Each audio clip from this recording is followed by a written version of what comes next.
Praise the Lord. जय मसीह की आप सभी को परमेश्वर की बड़ी महिमा हो।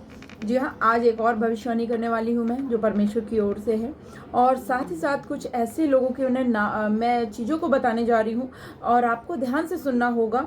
चैनल को सब्सक्राइब नहीं किया है तो आप कर लीजिए, ताकि परमेश्वर की बताई हुई बातें जो मेरे पास आती है वो आप लोगों तक पहुँचा पाऊँ। क्योंकि मैं ऐसी भविष्यवाणी आपके लिए नहीं करूँगी कि भैया आपको अमेरिका, लंदन, पेरिस को जाने के लिए वीज़ा लग जाए। ठीक है, यदि वो परमेश्वर कराएगा तो वो भी करूँगी। ठीक है, वो परमेश्वर की ओर से किसी के लिए स्पेशल होगा तो ही। ठीक है, तो देखिए, जैसा मणिपुर में हो रहा है वैसे ही उसी तरीके से जो वहाँ पे जैसा हो रहा है वो दूसरे भी शहर में होगा ऐसे ही, और जगह जगह में ऐसे ही होता जाएगा। ठीक है, जिस तरह से मणिपुर में हुआ है, क्योंकि उसके बाद दूसरा शहर, दूसरे हमले, वैसे ही हमले दूसरे शहर पे होगा। ठीक है, शहर कौन सा है ये नहीं बताया परमेश्वर ने, क्योंकि परमेश्वर ने ये मुझे पहले ही बता दिया था। और ये चीज़ है, तो आप लोग सतर्क रहिए, परमेश्वर में आप लोग बढ़ते रहिए। ठीक है, पीछे भागने की ज़रूरत नहीं है, क्योंकि परमेश्वर आपके साथ है। हमारा परमेश्वर ने हमें कभी छोड़ने के लिए नहीं बोला है, उसका वादा है कि वो हमारे संग रहेगा। और मैं कुछ बातों को बोलना चाह रही हूँ कि बहुत सारे लोग झूठे भविष्यवक्ता, झूठी सेवकाई कर रहे हैं। ठीक है, तो उन सब लोगों से आप लोग सावधान रहिए। और अगर परमेश्वर ने आपको किसी चीज़ के लिए आज्ञा दी है तो आप अपना काम ईमानदारी से करिए, किसी की परवाह करने की ज़रूरत नहीं है। क्योंकि अभी बड़ी मछली छोटी मछलियों को खा रही है। दैट मीन्स कि बड़ी संस्था छोटे लोगों को, छोटे छोटे लोगों को जो उनको नीड है, जो नए नए सेवक खड़े हुए हैं, जिनको पैसे की ज़रूरत है, उनको खा रही है, उनको बेवकूफ़ बना रही है। ठीक है, पहली बात। दूसरा ये कि आप लोग परमेश्वर का भय मान के परमेश्वर की चेतावनियों को समझिए, क्योंकि यदि मणिपुर में हो रहा है, दूसरा शहर भी अब वैसे ही हमले में होने वाला है, वैसे ही। ठीक है, वैसे ही हमला उस पर भी होगा। और तो और कुछ ऐसे झूठे लोग खड़े होंगे कि यीशु मसीह का प्रचार ना हो, इस कारण वो ऐसे भविष्यद्वक्ता होंगे कि आप मान लो कि एकदम चमत्कार करेंगे वो। ठीक है, वो एकदम बहुत भयानक वाला चमत्कार होगा उनका, लेकिन ताकि परमेश्वर का सुसमाचार ना पहुंचे। ठीक है, इसलिए हो रहा है ताकि परमेश्वर का नाम रोका जाए, लेकिन परमेश्वर के काम को, परमेश्वर के नाम को कोई नहीं रोक पाया है। तो देखिए, आज मैं आप लोग से यही बोलूँगी कि चेतावनियों को गंभीर लीजिए। ठीक है, कुछ लोगों ने मुझसे पूछा आपका ये कॉन्सेप्ट समझ में नहीं आ रहा है। तो ये कोई कॉन्सेप्ट नहीं है कि सर में मैं कपड़ा पहन के घूम रही हूँ, तो ये कोई कॉन्सेप्ट नहीं है, ये परमेश्वर की ओर से है। अगर आपको समझ में नहीं आता है तो आप मत देखिए। ठीक है,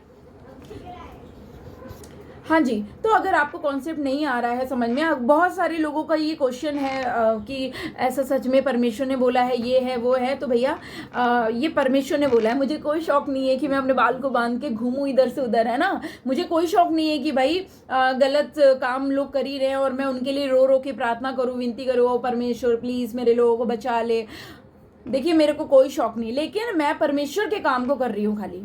ठीक है, जो काम परमेश्वर ने दिया है। अगर किसी को ये बात समझ में नहीं आती है तो आप मेरे से बात ना करें, आप मुझसे कांटेक्ट ना रखें, और आप जो है मेरी वीडियोस को ना देखें। ठीक है, ये पहला क्वेश्चन है। बाकी मैं किस तरह की भविष्यवक्ता हूँ ये आप लोग अच्छे से जानते हैं। दूसरा ये कि अब कोई कॉल ना करे।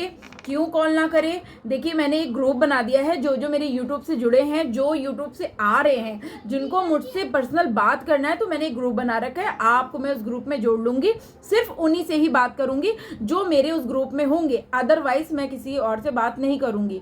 ठीक है, फोन पे, क्योंकि बहुत सारी चालबाजियां हो रही हैं, तो ये चीज़ है। ठीक है, तो देखिए, बहुत सारे लोगों को ऐसा लग रहा है कि भैया ऐसा परमेश्वर सच में बात करता है, परमेश्वर ऐसा करता है। परमेश्वर सच में बात करता है, परमेश्वर बदला नहीं है, वही परमेश्वर है ना, वही परमेश्वर है।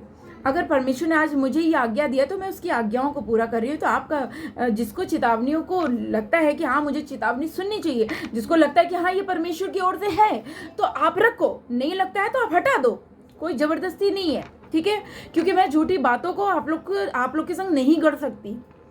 ठीक, क्योंकि खरे भविष्यवक्ता को कोई नहीं सह पाएगा।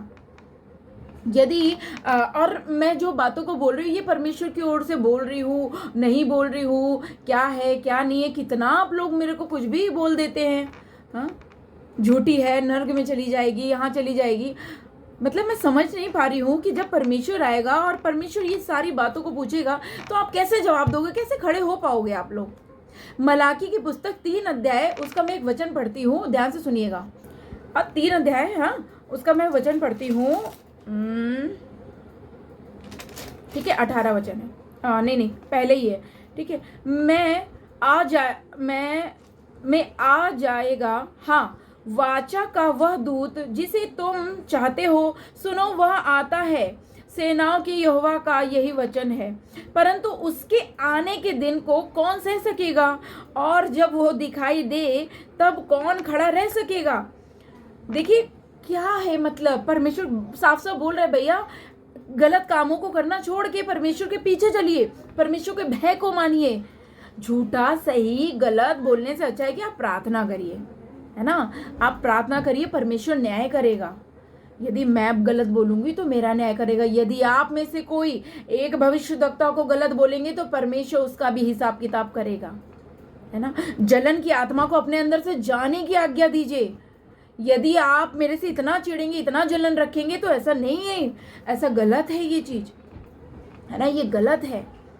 बस मैं ये चाहती हूँ कि भाई स्वर्ग के राज्य में आप लोग प्रवेश कर पाए, है ना। क्योंकि परमेश्वर जब आएगा तो क्या आप क्या जवाब दोगे उसके सामने। क्या उसको जब देखोगे आते हुए कि भाई परमेश्वर आ रहा है, तो क्या आप उसको सह पाओगे। क्या उसको देख के आपको शर्म नहीं आएगी कि अरे परमेश्वर आ गया, मैंने तो इसको ये बोला वो बोला। जब परमेश्वर दिखाएगा तो कैसे करोगे आप लोग, कैसे करूंगी मैं, नहीं पता।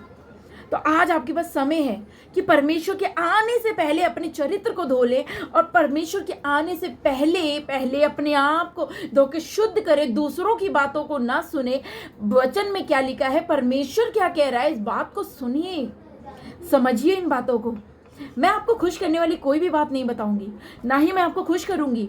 इस वीडियो को यदि एक भी जन देखे ना, बस मेरे लिए आत्मा बचे। अगर एक ने भी इस बात को मान के ग्रहण किया कि परमेश्वर की चेतावनी को पश्चाताप कर रहा है, परमेश्वर में रेडी है, तैयार है, ये मेरे लिए बस काफी है ना। क्योंकि परमेश्वर ने, है ना, परमेश्वर हर एक चीज का न्याय लेगा, हर एक चीज का। यदि आप किसी के न्याय को बिगाड़ेंगे तो उसका भी पूछा जाएगा। यदि आप चोरी चकारी झूठ बोल के बेईमानी करके पैसा लूट पाट करेंगे, मसीह लोग, क्रिश्चियन लोग, पास्टर लोग, तो हर एक चीज का न्याय होगा। और परमेश्वर ने बोला है कि, है ना, कटौती परमेश्वर के भवन से ही शुरू होगी, परमेश्वर के भवन से ही परमेश्वर सफाया करेगा। तो आने वाली परीक्षा से, आने वाले समय से, आने वाले चीजों से आप लोग बचिए, आज पश्चाताप करिए, परमेश्वर की बड़ी महिमा हो। तो जैसा मणिपुर में हो रहा है वैसे ही वही काम, वही चीजें दूसरे शहर में होगी। ठीक है, आप सभी को जय मसीह की। परमेश्वर आप सबको आशीष दे। God bless you. अगर आप में से कोई जुड़ना चाहता है तो आप मुझे व्हाट्सएप पे मैसेज करें, मैं आपको उस ग्रुप में जोड़ूंगी, तभी मैं आपसे बात कर पाऊंगी। ठीक है, जय मसीह की।